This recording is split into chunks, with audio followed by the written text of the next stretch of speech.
Positive বা ইতিবাচক চিন্তার শক্তি বেশ প্রখর। পৃথিবীতে যা কিছু ঘটে দুইবার ঘটে, একবার চিন্তার আর একবার বাস্তবে, অর্থাৎ একবার ভেতরে অন্যবার বাইরে। মানুষ যা কিছু করে তার আগে সে চিন্তা করে, চিন্তা যেমন হবে কাজ তেমন হবে। একটি কাজ বারবার করলে তা অভ্যাসে পরিণত হয়। প্রথমেই আপনার মনে প্রশ্ন আসতে পারে, ইতিবাচক চিন্তা বা পজিটিভ থিঙ্কিংটা কি বোঝায়? ইতিবাচক চিন্তা মানে হলো যে কোনো অবস্থায় সঠিক চিন্তা করতে পারা, যে কোনো অবস্থায় বা যে কোনো পরিস্থিতিতে সঠিক চিন্তা করতে পারাকেই পজিটিভ থিঙ্কিং বলে। ইতিবাচক চিন্তার সুফলের কথা আমরা নিশ্চয় শুনেছি। গবেষণায় দেখা গেছে যারা ইতিবাচক বা পজিটিভ চিন্তা করে তারা অবসাদ কাটিয়ে উঠতে পারেন খুব সহজে। তাদের রোগ প্রতিরোধ ক্ষমতাও হয় বেশি, কমে যায় হৃদরোগের ঝুঁকি। ইতিবাচক বা পজিটিভ চিন্তা সর্বরোগের ঔষধ নয়, তবুও নেতিবাচক চিন্তার চেয়ে আশাবাদী দৃষ্টিভঙ্গি আপনার মানসিক স্বাস্থ্যের জন্য উপকারী। কিছু কাজ আছে যেসব করলে আপনি শিখতে পারবেন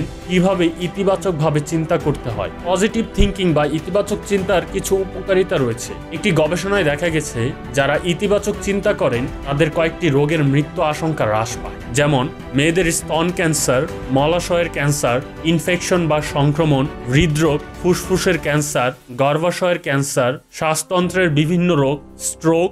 গবেষকরা আরও দেখেছেন আশাবাদী মানুষেরা নৈরাশ্যবাদীদের চেয়েও শারীরিক ও মানসিকভাবে বেশি সুস্থ থাকেন। ইতিবাচক চিন্তা রোগ প্রতিরোধ ক্ষমতা ও চাপ সহ্য করার ক্ষমতা বাড়ায়, বিষণ্ণতার মাত্রা কমায়। কিভাবে এখন পজিটিভ বা ইতিবাচক চিন্তা করা যায়? কিছু কৌশল আছে যেসব জানলে নেতিবাচক চিন্তা চিহ্নিত করা যায়, সেই সঙ্গে চিন্তাগুলোকে ইতিবাচক চিন্তা দিয়ে রিপ্লেসমেন্ট করা সম্ভব। প্রক্রিয়াটি সময় সাপেক্ষ, কিন্তু শেষ পর্যন্ত দেখবেন আপনার মনে ইতিবাচক চিন্তাভাবনা আপনি চলে আসবে। নিজেকে নিজে নেতিবাচক কথা বলা বন্ধ করুন। মনে মনে নিজেকে যেসব কথা বলেন সেটাই হলো সেলফ টক বা নিজের সঙ্গে কথা বলা। একে আপনার মনের ভেতরের একটি কণ্ঠ হিসাবে চিন্তা করুন। এটি কিভাবে কাজ করা উচিত, কিভাবে আপনার চারপাশের দুনিয়ার সঙ্গে যোগাযোগ করা উচিত, এসব বিশ্লেষণ করেন। আপনার সেলফ টক যদি শুধু নেতিবাচক চিন্তাভাবনা ঘিরে চলতে থাকে তাহলে আপনার আত্মমর্যাদাও কমে যেতে পারে। তাহলে এইসব নেতিবাচক বা সেলফ টক প্যাটার্নের সাথে ফাইট করবেন কিভাবে? এই প্যাটার্ন ভাঙার একটি উপায় হলো এসব চিন্তা কখন আসে এটি খেয়াল করা, তারপর এইসব চিন্তা বদলাতে সক্রিয়ভাবে চেষ্টা করা। আত্মসমালোচনামূলক চিন্তা যখন করবেন তখন একটু সময় নিয়ে ভাবুন ও মূল্যায়ন করুন। ইতিবাচক চিন্তা করা শুরু হতে পারে সেলফ টকের দিকে মনোযোগ দেওয়ার মাধ্যমে।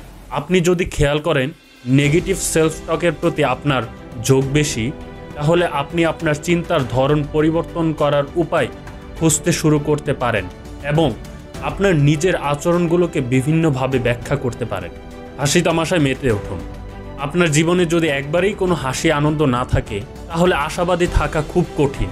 এমনকি যখন আপনি কঠিন কোনো চ্যালেঞ্জ মোকাবিলা করবেন তখন জীবনে কিছু হাসি ঠাট্টার প্রয়োজন আছে। হাসির নাটক বা সিনেমা দেখা, বই কিংবা অনলাইনে হাসির গল্প, কৌতুক ইত্যাদি পড়া ইতিবাচক চিন্তার জন্য সহায়ক। আশাবাদের বীজ বপন করুন।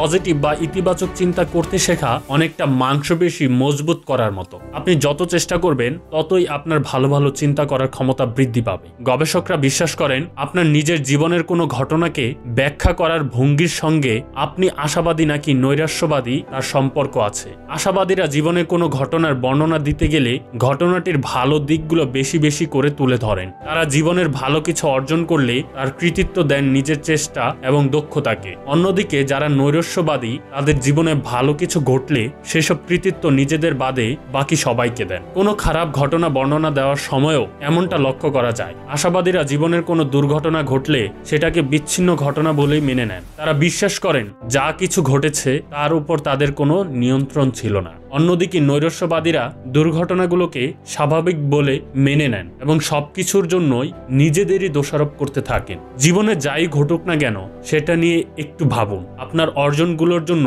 যতটুক কৃতিত্ব আপনার প্রাপ্য ততটুক নিজেকে দিন। যেসব দুর্ঘটনার ওপর আপনার কোনো হাত ছিল না সেসবের জন্য নিজেকে দোষ দেওয়া বন্ধ করুন। এভাবেই আপনি আরো আশাবাদী হয়ে উঠতে শুরু করবেন। কৃতজ্ঞতা প্রকাশের চর্চা শুরু করুন।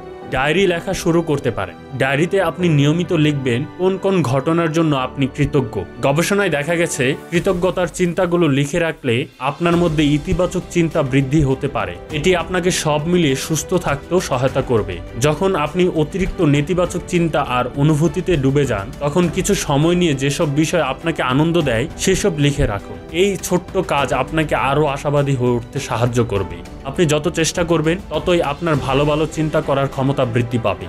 ভুলের উৎস খুঁজে বের করুন। ইতিবাচক চিন্তার মানে এই নয় যে আপনি আপনার ভুলগুলোকে এড়িয়ে যাবেন, ভুলগুলোকে প্রশ্রয় দেবেন। এর মানে হলো আপনার ভুলগুলো বা নেতিবাচক দিকগুলো খুঁজে বের করে ইতিবাচক চিন্তার মাধ্যমে সেই ভুলের সমাধান করে এগিয়ে চলা। কিন্তু আমরা যদি ভুলগুলোকে এড়িয়ে যাই তাহলে কোনো ক্ষেত্রে উন্নতি করা সম্ভব নয়, কেননা ভবিষ্যতে আমরা সেই ভুলগুলো পুনরায় করব। কিন্তু ভুল করে ভুলের উৎস খুঁজে বের করে বুদ্ধিমত্তার সাথে সেগুলো সমাধান খুঁজে বের করলে পরবর্তীতে আমাদের দ্বারা সেই ভুলগুলো আর হবে না।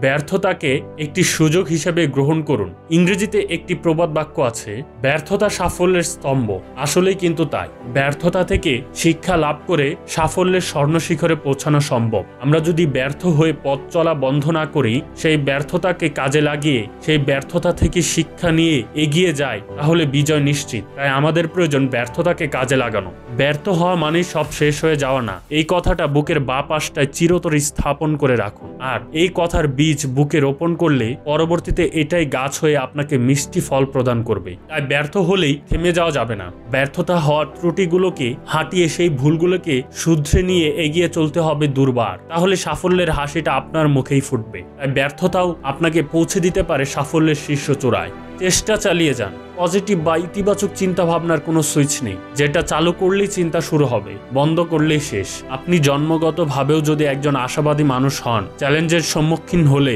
ইতিবাচক চিন্তা ভাবনা ধরে রাখা কঠিন। তাই সবসময় চেষ্টা অব্যাহত রাখুন। এমনকি যদি লক্ষ্য করেন যে আপনি সবসময় শুধু নেতিবাচক চিন্তা ভাবনাতেই ডুবে আছেন, নেগেটিভ সেলফ টক কমান এবং মনে ইতিবাচক বীজ বপন করুন। প্রয়োজনে বন্ধু বান্ধব ও পরিবারের মানুষদের সাহায্য নিন। পরিশেষে বলবো, পজিটিভ থিঙ্কিং বা ইতিবাচক চিন্তায় আমাদের সাফল্যের করিডোরে পৌঁছে দিতে পারে। নেতিবাচক চিন্তা থেকে নিজেকে দূরে রাখতে হবে। মনে রাখতে হবে, নেতিবাচক অনুভূতিগুলো যেন আমাদের নিয়ন্ত্রণ না করতে পারে। আমরাই আমাদের নেতিবাচক অনুভূতিগুলোকে ইতিবাচক চিন্তা শক্তি দ্বারা নিয়ন্ত্রণ করব। তাহলে জীবন সুন্দর হবে। আর আপনার সুন্দর জীবনই আমাদের একান্তই কামনা। আজকের ভিডিওটি ভালো লাগলে আমাদের চ্যানেলটি সাবস্ক্রাইব করবেন এবং পাশে থাকা বেল আইকনটি বাজিয়ে দিবেন এবং কমেন্ট বক্সে জানিয়ে দিবেন পরবর্তী ভিডিও কিসের উপর চান। ধন্যবাদ।